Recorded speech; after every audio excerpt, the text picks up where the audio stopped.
Hello, ladies and gentlemen. MarauderEX here with just a discussion, observation, rant-ish thing. I don't know. I'm confused.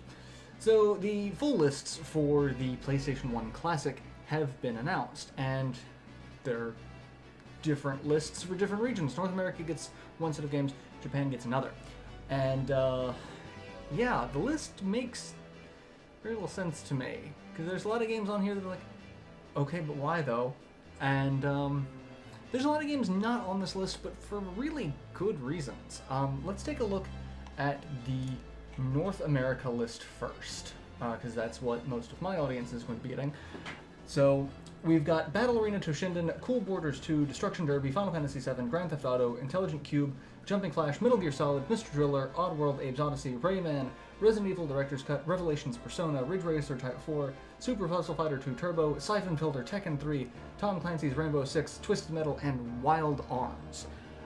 There are some really good games on that list, and then there's also a lot of why is this on this list? Why is this here? This is not a game that is typically remembered as a PlayStation classic. Mostly Battle Arena Toshinden, Jumping Flash, Mr. Driller, Tom Clancy's Rainbow Six. Those are ones that are like, okay, why are those on there? There's, depending on who you ask, there's going to be a couple other games that are like, why? Like Super Puzzle Fighter 2 Turbo, Siphon Filter, Ridge Racer. Some people are for and against Cool Borders. I've seen a lot of people against Destruction Derby. Intelligent Cube is a niche game, but it's one that I at least associate with the PlayStation. But there's a lot that's like, okay, but why though? And the Japanese list is interesting. You get Arc the Lad 1, Arc the Lad 2, Armored Core, Battle Arena Toshinden, Devil Dice, Final Fantasy VII, G. Darius, Gradius Gaiden, Intelligent Cube, Jumping Flash, Metal Gear Solid, Mr. Driller, Parasite Eve, Persona, Resident Evil, Ridge Racer Type 4, Saga Frontier, Super Puzzle Fighter 2 Turbo, Tekken 3, and Wild Arms. So there's more RPGs on that list than the North American list. And, I know the PlayStation 1 as a major RPG powerhouse. Like, most of what I've got in my collection are a lot of the RPG titles. Not really so much with the 3D fighters or, anything else. Like, I know there were a ton of racing games, and I'll get into some of the games that are noticeably missing. But, like, I know it for a lot of RPGs, but you don't want to have just all RPGs. You want to have a little bit of a mix and mash. But there are a lot of noticeable losses. Mostly Crash, Spyro, Castlevania, Medieval, Grandia, and Final Fantasy Tactics are some of the ones that are like, why is this definitely not on here? Well, those titles are because those have been remastered for other things, so they don't want to double dip, really. It's like, why buy the original, one of the original games when you can get like the Spyro trilogy, the Crash trilogy? Why get Symphony of the Night when you can get the Requiem re-release? Like, they don't want to hurt the sales of another title by including a title on that. And, I get that. I really do. Plus, in the instance of Castlevania, you've got a different script. Same with Final Fantasy Tactics. You've got War of the Lions, which has a very different script. So, like, they kind of want to lean toward the newer product on those. I get it. It's still disappointing because all of those games are ones that are easily recognizable as PlayStation classics. Crash was the PlayStation mascot for a very long time, even though he was not made by Sony. But he was the face of the PS1 for a really long time. And then you've got some other titles that are like, okay, this is a little strange. So we're missing Silent Hill, we're missing Legend of Dragoon, Mega Man Legends, Chrono Cross, Gran Turismo, and Guys. Those are a lot of other titles that I've seen get popped up as like, why is this not on here? And the one that really, really confuses the hell out of me is Legend of Dragoon. Why is that not on there? That is like a Sony first-party title. Why is that not on there? Why? The only the only explanation I've seen for it is that something to do with input lag for modern TVs would be obnoxious to try to adjust for the Edition system. Now, I haven't tried playing Legend of Dragoon on any of my equipment for my upscalers or anything like that. I've seen people say that there are no problems, and I've seen people say that they've had a hell of a time with that. So that's the only argument that I've seen that makes any sense why that's just not on there. Gran Turismo, I kind of understand why that's not there, because there's probably some licensing fees, licensing issues that would be a pain in the ass to deal with. And Guys and Chrono Cross are Square, so Lord only knows what's going on with them half the time. And Mega Man Legends, Capcom likes to pretend doesn't exist. So, basically. Same with Silent Hill. Konami's like, Silent what now? That's a thing? So, a lot of these titles that are missing are what a lot of people who grew up on the PlayStation, yeah, these are PlayStation titles. I've seen a lot of people just discuss that the bulk of the list, especially for North America, is just kind of like, it's we found the most we found some really good titles, and then we found some really mediocre things to pad things out. Because I don't know about any of you, but I have Battle Arena Toshinden. I don't have it on the PlayStation, I have it on the Saturn. And I've got the remix, the sequel-esque game. And, you know, granted, Saturn and PlayStation are very different when it comes to handling 3D fighters, but it did not age well. And it didn't age well on the PlayStation. I had to go back and rewatch some videos of maybe it looked a little bit better on the PlayStation. No, it didn't. No, it did not. Battle Arena Toshinden was not a game that has aged well. And I've tried looking at some of the other ones, like Mr. Driller, I remember on the Dreamcast as just being a cheap, fun, short game. Like, I think I got that for like $10 because it's just kind of there. And I think the Dreamcast version is, considerably older because it was originally on the PlayStation. Like, hey, yeah, let's port it later. Why not? But that doesn't really instill confidence that the PS1 version is any better. And I love Super Puzzle Fighter 2 Turbo. I love it, but it's also not a game that I associate with PlayStation because it was on multiple platforms. It was on the Saturn. It's on Xbox Live, I believe. I know it's on a couple of compilation discs. So, like, I don't associate it with the PlayStation. It's just kind of there. A lot of other games, Twisted Metal, definitely a poster child for PlayStation 1. Wild Arms, I'm really excited to see that because that seems like that franchise has just kind of vanished. Oddworld Abe's Odyssey is a little weird because it also had an HD remaster.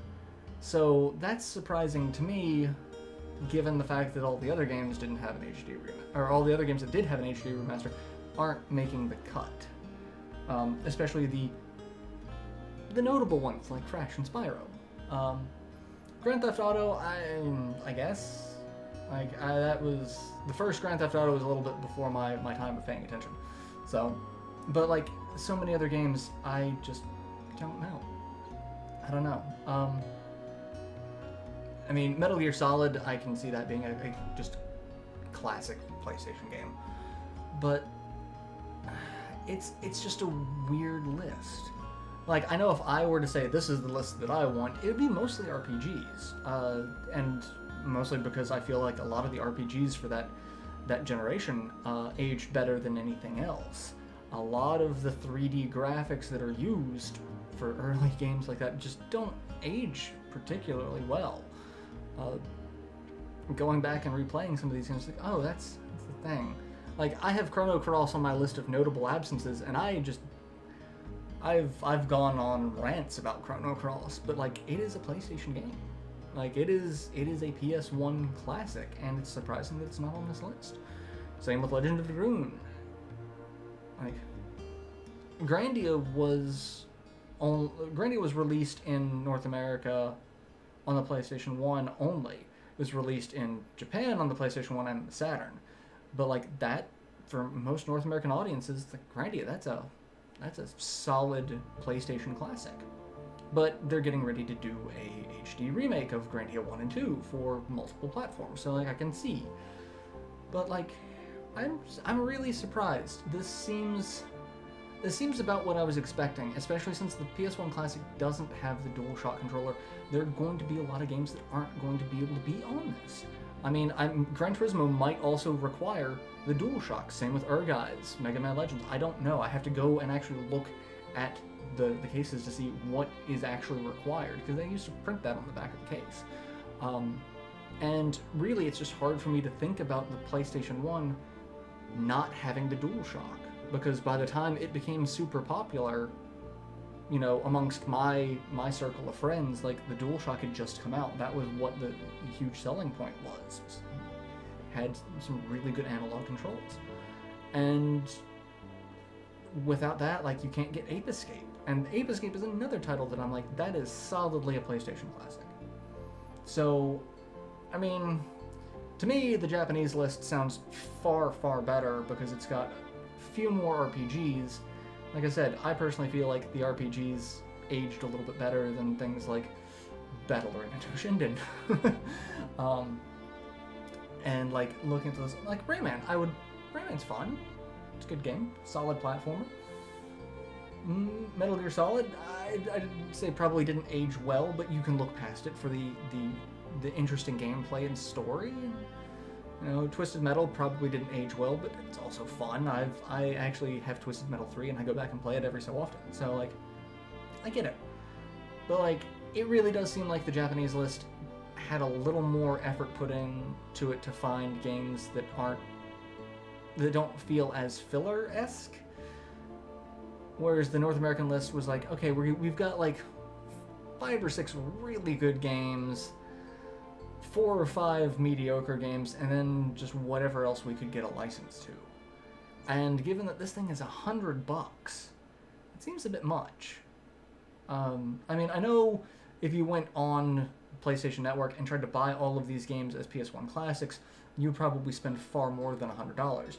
If all of these games are available on PlayStation Network. Some of them may not be. I don't know. I haven't gone through looking to see if Jumping Flash or Intelligent Cube is on the PlayStation Network. So I don't know how much they're going to cost. But, like, on average, you know, some of the PlayStation Classics run between $10 to $20, depending on the game. So, like, yeah, that's going to be a far bit more than $100. So, I mean, it is a decent deal, but there's also going to be a lot of people that buys that's never going to touch some of these games. So maybe it would be better to buy them a la carte on another platform. I don't know. And you could probably get some of the ones that are missing. Like, I honestly don't even know if Legend of Dragoon... I know Mega Man Legends is available on PlayStation Network, or Guys, or Grandia. I'm assuming they are, but I don't know. I have to go through and look. Like, that's the thing. I feel like an a la carte experience is probably a little bit better for a lot of the fans of these franchises, because it's just a weird collection. But again, I also wasn't a huge PlayStation fan at the time that these games were coming out. I picked up the PlayStation later on. I focused on the Saturn. I'm that weird guy that plays the Saturn. So I may not have the attachment to these franchises that people who grew up with the PlayStation had. Like, I grew up with the PlayStation, but slightly after the fact. So I was able to go back through a lot of releases and kind of pick and choose what I would rather have from those libraries. I wasn't one of the people sitting there going, I'm waiting patiently and excitedly for a new PlayStation release because I can just beat, whatever I got, and I want to get something new, and so, like, I'm instantly waiting for, Tekken 3 or Siphon Filter or whatever. Like, wasn't how I experienced it, so I could not tell you that maybe the nostalgia for it is a huge factor in these, but like the discussions I've seen, a lot of people don't have a huge nostalgic attachment to a good number of these titles, so it seems like it's an interesting thing. Like, when you look at the the NES Classic, the SNES Classic,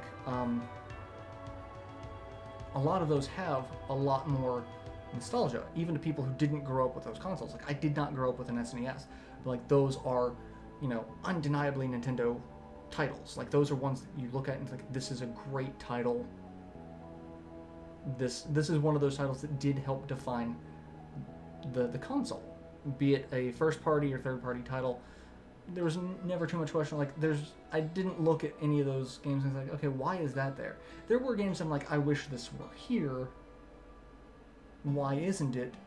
But I never looked at the games and go, that shouldn't be here. I don't feel like that should be here. I do feel like there should probably be something else over it, but you can still look at that and go, that is definitively an NES title, or definitively an SNES title. I can't do that as accurately with the PlayStation Classic, either the Japanese or the North American release. The Japanese a little bit more so, but there's still a lot of head scratching going on. But let me know your thoughts on it, because, you know, maybe some of you actually did grow up with the PlayStation 1 at, you know, in its heyday, as it was, you know, releasing new content, you know, weekly, because it did pick up a ton of steam and released a ton of titles. So maybe that's a factor. For those of you who did chime in, like, how many of these games have you played? How many of these games are you looking forward to? And how many of them would you like to just axe from the console for either a cheaper version, or would you rather replace them with something else? And what would you want to replace them with? Because, like I said, I've got a list of games that I'm like, I would much rather have this on there. But I can completely understand why a lot of these games aren't on here. So it's an interesting catch-22. So let me know your thoughts on PlayStation 1 Classic now that the list is available. Are you gonna fork over the $100 for it, or Curious to know, because right now I myself personally am in the I will pass, mostly because I already have a lot of the games that are on the list, plus all the ones that I would rather see on the console playable on other platforms. So, like, for me, not really a thing, but I'm also a weird game collector, so maybe there's some other people who are like, yeah, no, I don't have half these games, and some of them may be really expensive, so I'd rather not buy a physical copy, or I don't have a PS1 or PS2 or PS3 to play it on. That's a lot of consoles to not be able to play these discs on. So who knows? I don't know. There's a lot to it.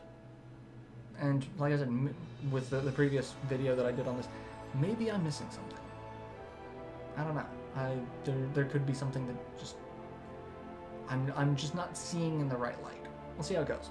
So let me know your thoughts, and I'll be back later for more rants or discussions or just, you know, what if thoughts.